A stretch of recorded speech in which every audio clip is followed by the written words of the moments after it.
കോട്ടയം സ്വദേശിനിയായ ജ്യോത്സ്നയുടെ മുന്നിലേക്ക് breast cancer എന്ന വില്ലൻ എത്തുന്നത് വെറും 23-ാമത്തെ വയസ്സിലാണ്. ഒരു ദാക്ഷിണ്യവുമില്ലാതെ മാറിടം നീക്കം ചെയ്യണമെന്ന് ഡോക്ടർമാർ വിധി എഴുതിയിടത്തു നിന്നുമാണ് ജ്യോത്സ്നയുടെ പോരാട്ടം ആരംഭിക്കുന്നത്. സ്വന്തം സ്വപ്നങ്ങളെ കൈവിടാതെ ജീവിതം തിരിച്ചുപിടിച്ച ജ്യോത്സ്നയുടെ കഥ ഇങ്ങനെ. ഒരു ദിവസം കുളിക്കുമ്പോഴാണ് ജ്യോത്സ്നയ്ക്ക് തന്റെ മാറിടത്തിൽ ഒരു തടിപ്പ് അനുഭവപ്പെടുന്നത്. ആദ്യമൊന്നും അവർ അതിനെ കാര്യമാക്കിയില്ല. എന്നാൽ മുഴ വളരുന്നത് പോലെ തോന്നിത്തുടങ്ങിയപ്പോഴാണ് ജ്യോത്സ്നയും പിതാവും കൂടി പരിശോധനയ്ക്കായി ആശുപത്രിയിൽ പോകുന്നത്. ഒടുവിൽ ബയോപ്സി റിസൾട്ട് മറിച്ചുനോക്കി ഡോക്ടർ മാറിടം നീക്കം ചെയ്യണമെന്ന് പറഞ്ഞപ്പോൾ ജ്യോത്സ്ന മരവിച്ചിരിക്കുകയായിരുന്നു. റിസൾട്ട് അത്രയേറെ അവളെ ഭ്രാന്തമായ അവസ്ഥയിലേക്ക് എത്തിച്ചു. ഒപ്പമുണ്ടായിരുന്ന പിതാവ് പോലും വാവിട്ട് കരയുകയായിരുന്നു ആ നിമിഷം.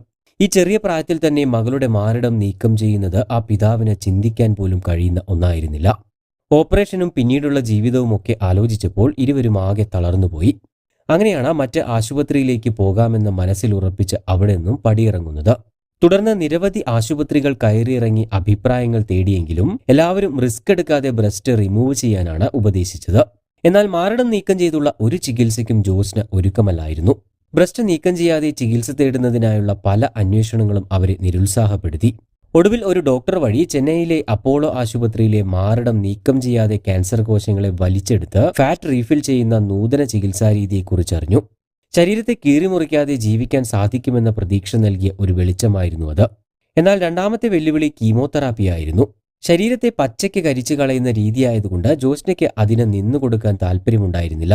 കീമോ ചെയ്തു കഴിഞ്ഞാലും ക്യാൻസർ വീണ്ടും വരില്ല എന്നതിന് ആർക്കും ഒരു ഉറപ്പും കൊടുക്കാൻ കഴിഞ്ഞില്ല. കീമോയുടെ ബുദ്ധിമുട്ടുകൾ കാരണം ജോലിക്ക് പോകാൻ കഴിയാതെ വരും എന്ന ആശങ്കയും അവർക്കുണ്ടായിരുന്നു. അങ്ങനെ കൃത്യമായ ട്രീറ്റ്മെന്റും മരുന്നുകളും ചെക്കപ്പുമൊക്കെയായി 4 വർഷത്തോളം അവർ മുന്നോട്ടു പോവുകയും ക്യാൻസറിനെ ഒരു പരിധിവരെ പിടിച്ചുകെട്ടുകയും ചെയ്തു. പക്ഷേ 21-ാം വയസ്സിൽ വിധി രണ്ടാമതും ജ്യോത്സ്നയെ പരീക്ഷിച്ചു. ആ സമയം രോഗം കൂടുതൽ ഭീകരമായിരുന്നു. 4ാമത്തെ സ്റ്റേജ് ആയിരുന്നു. ഇത്തവണ കീമോ ചെയ്യുകയല്ലാതെ മറ്റൊരു വഴിയില്ലായിരുന്നു. ആത്മവിശ്വാസമെല്ലാം പാളിപ്പോകുന്ന നിമിഷം. പക്ഷേ അവിടെയും ജ്യോത്സ്ന തളർന്നില്ല. കീമോ പൊള്ളിക്ക് മുന്നേ തന്റെ മനോഹരമായ മുടികൾ ജ്യോത്സ്ന തന്നെ മുറിച്ചുമാറ്റി. തുടർന്നുള്ള 6 കീമോകൾക്കിടയിലും അവൾ യാത്ര ചെയ്തു. ഇഷ്ടമുള്ള ഭക്ഷണങ്ങൾ കഴിച്ചു. പ്രിയപ്പെട്ടവർക്കൊപ്പം ചിരിച്ചുല്ലസിച്ചു. ജീവനില്ലാതെ മരിച്ചു ജീവിക്കാൻ എനിക്ക് വയ്യ എന്ന ജ്യോത്സ്ന ഉറക്കെ പ്രഖ്യാപിക്കുകയായിരുന്നു. ഇന്ന് 34-ാം വയസ്സിലും ജ്യോത്സ്ന ഇവിടെയുണ്ട്. ജ്യോത്സ്നയുടെ ഈ പോരാട്ടം അത്ര എളുപ്പമായിരുന്നില്ല. എല്ലാം അവസാനിച്ചു എന്ന് കരുതിയ നിമിഷങ്ങളിൽ 3 തവണ കൂടി ക്യാൻസർ വീണ്ടും തലപൊക്കിയിരുന്നു. ചികിത്സയുടെ ഭാഗമായി ജ്യോത്സ്നയുടെ ഓവറി നീക്കം ചെയ്യപ്പെട്ടു. അതിനാൽ ഇനി അവർക്ക് ഒരമ്മയാകാൻ സാധിക്കില്ല എന്നതാണ് ഏറ്റവും വലിയ വേദന. വിവാഹ ജീവിതമെന്ന സ്വപ്നവും തുലാസിലാണ്. ഇന്നും അസ്ഥി നുറുങ്ങുന്ന വേദനയും മരുന്നുകളും ചെക്കപ്പുകളും ഒക്കെയായി അവർ പോരാട്ടം തുടരുകയാണ്. എന്നാൽ അതൊന്നും ജ്യോത്സ്നയെ ഒരു തരത്തിലും ബാധിക്കുന്നില്ല. ജ്യോത്സ്ന ഇപ്പോൾ ബാംഗ്ലൂരിലെ ഒരു ഫാർമസ്യൂട്ടിക്കൽ കമ്പനിയിൽ ജോലി ചെയ്തു വരികയാണ്. കൂടാതെ ഒരു മോട്ടിവേഷൻ സ്പീക്കറും മോഡലും ആങ്കറും ഒക്കെയാണ് ജ്യോത്സ്ന.